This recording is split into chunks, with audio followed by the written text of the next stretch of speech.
drop out. The white paper admits this would be tough to structure because it would have to remain small during normal economic times.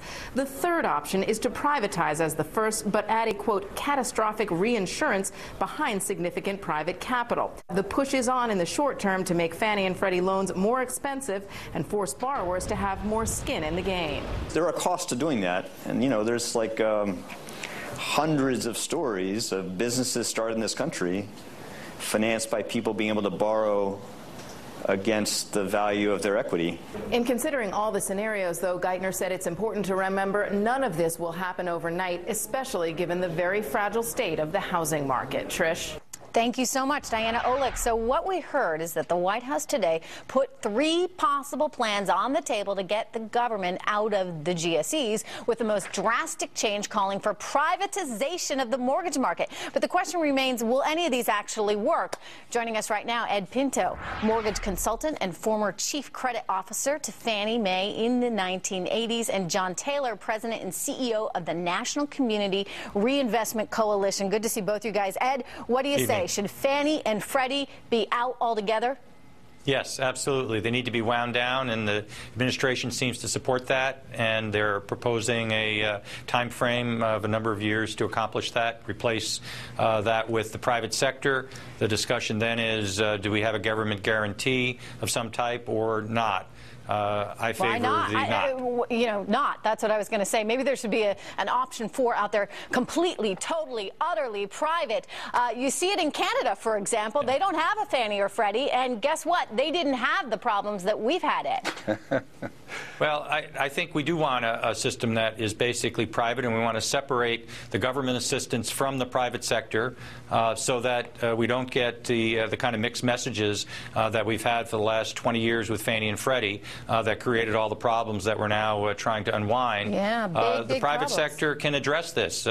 Larry, back in September, laid it out quite well. He said we need to privatize the market, and we need to go back to common sense, strong underwriting. Hey, Larry and I think the administration's talking about that. But I want to get over to John Taylor, because there's another side of this equation. And the other side of this equation, John, is that how are people going to ever get the financing to get that first home if there's not some kind of instrument out there to assist them? Do you think that the mortgage market could function with a Fannie and Freddie-like instrument, even beefed up? Well, first off, let me correct something you said. 95% of the mortgages in Canada are actually backed by the federal government in Canada.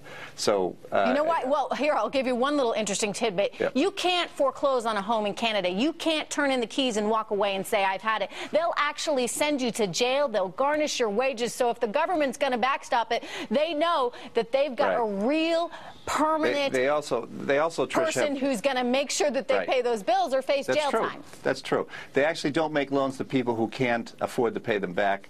They have adequate consumer protections to make sure the loans are done Ed Pinto, properly. is that correct? But about Canada? Yeah, about Canada. I think the story is still playing out in Canada. Canada's starting to tighten up their underwriting. They've got a bubble that's developed, and there's a lot of discussion. I've got some friends up there, and they send me emails periodically. The government's very concerned about what's going on out there because they have been supporting it with a lot of government support, particularly since 2008. John, I want to know how you can justify a Fannie and Freddie that are costing taxpayers $150 million and that many say are really the root cause of this entire housing mess. They're not a root cause, but they absolutely are part of the problem. The root cause was actually started on Wall Street when they decided to create product and a pipeline for product that was unsustainable and that allowed for low documentation. Because Fannie and Freddie were going to buy it up. Well, no, they weren't in this business until 2003. They actually had very little market share when it comes to subprime loans. And what they did is they lost $1 trillion worth of market share from 2001 to 2003 to the private sector, and who were the Ameriquests and Countrywides and everybody else who was selling to Wall Street. Fannie just saw its business depleted, so they jumped into this.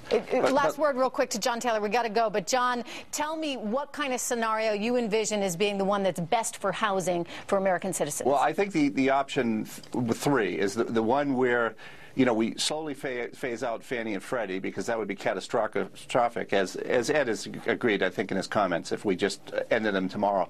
But having some sort of private, but still keep the government in there, so that people on the margin who are, first-time home buyers who are entering the market, who are important for us to become homeowners, they have a chance to do it. Thank you so much, John Taylor. Ed Pinto, coming up next. The work week has ended, and that means, guess what? Free Market Friday. Tonight's hot topic, is there an economic boom brewing? Our dynamic duo, Robert Reich and Steve Moore, join us next to debate it.